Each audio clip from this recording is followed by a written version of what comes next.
waiting for his boss. Danny got out of the car and walked across to join his old mate. "Morning, Phil." "Good morning, Danny," Harris replied. Although the two men met only twice a year, they had become friends. Lord Chamberlains might be replaced from time to time, but Phil Harris had served 3 holders of that high office during the past 11 years, and Danny had almost as much service under his belt. "I presume you know which route we'll be taking?" asked Danny. "Number 5, said Phil. "And the password?" "Number 2. Your commander had briefed my boss even before you'd left the yard."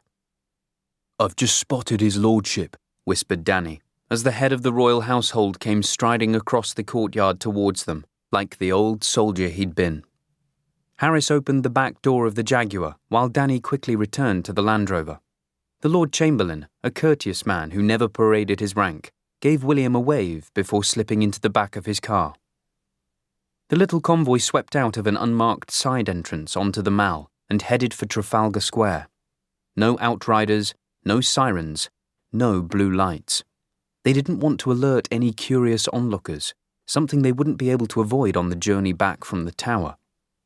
Danny followed, and although he kept his distance, he would never allow another vehicle to slip in between him and the Lord Chamberlain's armoured car. William picked up the phone in his armrest and dialed a number he called only twice a year. "Chief Yeoman Warder," announced a voice. "We should be with you in about 15 minutes, said William. "Everything's been prepared and is ready for you," responded the Chief Yeoman Warder.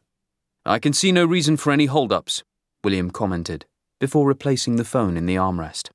He would call again only if there was an emergency, and there hadn't been one in the past 5 years. "How are the kids?" asked Ross, interrupting his thoughts. "Growing up far too quickly," responded William, as they drove onto the embankment.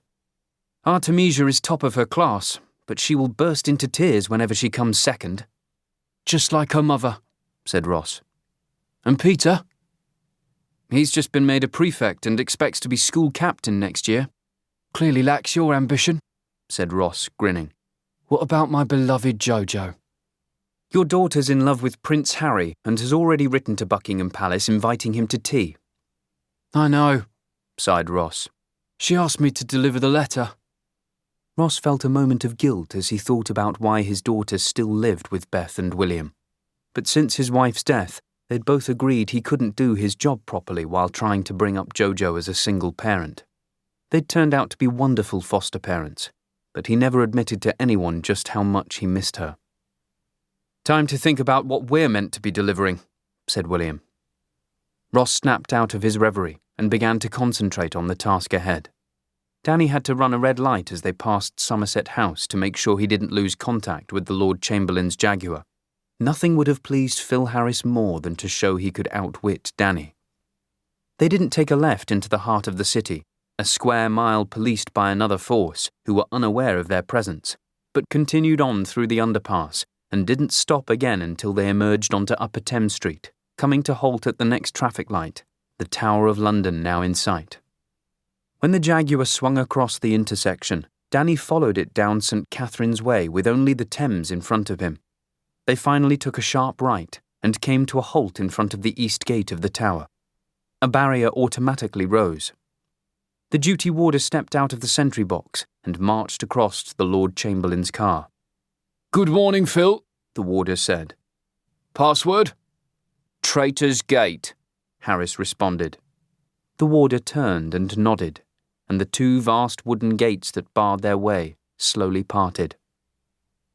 Both vehicles continued the last leg of their journey unimpeded by the public, as the tower was closed for the day, so they had only a couple of dozen yeoman warders and the 8 resident ravens to keep them company. Danny drove beside the Thames for another 100 yards before turning right and proceeding over the East Drawbridge, originally built for horses, not cars. The 2 cars swept under the Queen Elizabeth Archway and up the steep slope towards the Jewel House, where they saw the Jewel House warder standing to attention beside General Sir Harry Stanley, KCVO, the resident governor and keeper of the crown jewels. Phil Harris brought the car to a halt, leapt out, and opened the back door for his boss. The 2 men, who also met only